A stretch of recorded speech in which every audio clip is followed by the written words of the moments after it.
ማህተባችሁ ሳይላላ መከራውን ታግሳችሁ ጥያቄያችሁን እንደያዛችሁ ተመስገን ተመስገን ብላችሁ ኑሩ።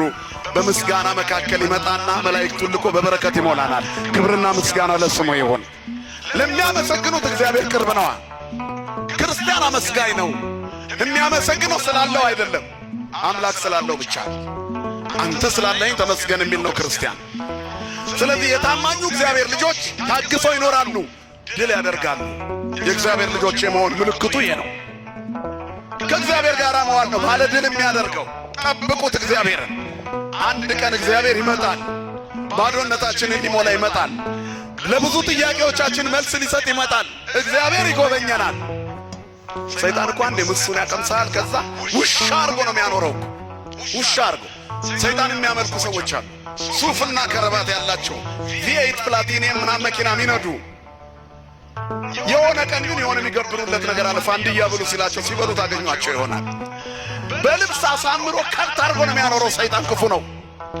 እንዳሳመረ የሚያኖር እግዚአብሔር ብቻ ነው። ስሙ የተመሰገነ ይሁን። ሰው እንደዚህ ነው። ሲያጣ እግዚአብሔር እግዚአብሔር እግዚአብሔር ይላል፣ ሲሞላለት ትዝ አይለው። ሌሊት ኪዳን ላይ ወይም ሌሊት ቁልፍ ያዡ ካህን ከመክፈታቸው በፊት በሩ ላይ ቆሞ ክፈትልኝ ብሎ ከዘበኛ ጋር የሚጨቃጨቅ ሰው ታገኛላችሁ። ለምን ተዘጋ እንግባ ሚሉ። ከዛ ከነጋ በኋላ መሳለም ያቆማል። ስራ ሲያገኝ ቢዚ ሆንኩ ይላል፣ ስራ በዛብኝ ይላል። ለሰጠው ለእግዚአብሔር የምስጋና ጊዜ ያጣል።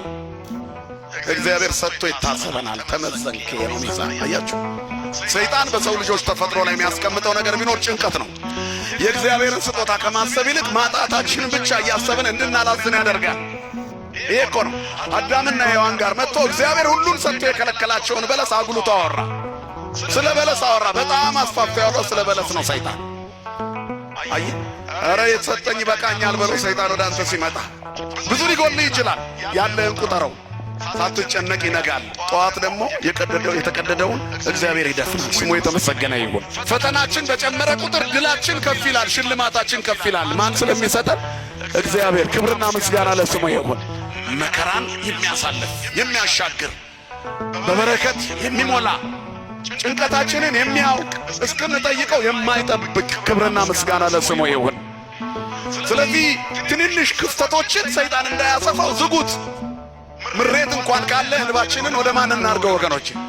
እግዚአብሔር እንባን የሚያብስ መጽሐፍ የሰራዊት ጌታ እግዚአብሔርን እንባን ሁሉ ከዓይኖች ላይ ያብሳል ይላል።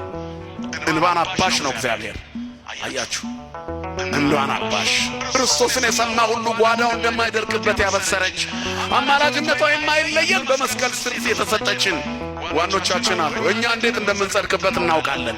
ስለዚህ ከዛ ቤት የሚነገረው የማጣጣል ነገር አትስሙ። ቀምሳችሁ ይዩት። የደብረ ሊባኖስን ጸበል ተክልዬና አንዱን ብርጭቆ ጠጡት። ከጥቅስ ከምዕራፍና ቁጥር በላይ ነው። ዛሬ ኩላሊት ለማስቀየር ዶላር አይበቃም አይደል? የቅዱስ ጊዮርጊስ አንድ ኩባያ ጸበል ግን ፌለሪቲውን ዜሮ ያደርገዋል አይደል? ወድቃል የተባልክ ትነሳለህ፣ ትሞታለህ የተባልክ ሕይወት ታገኛለህ። በቢሊየን የማይጠበቅ በረከት እዚህ ቤት አለ። ማን ይመስገን? ክብርና ምስጋና ለአምላካችን ይሁን።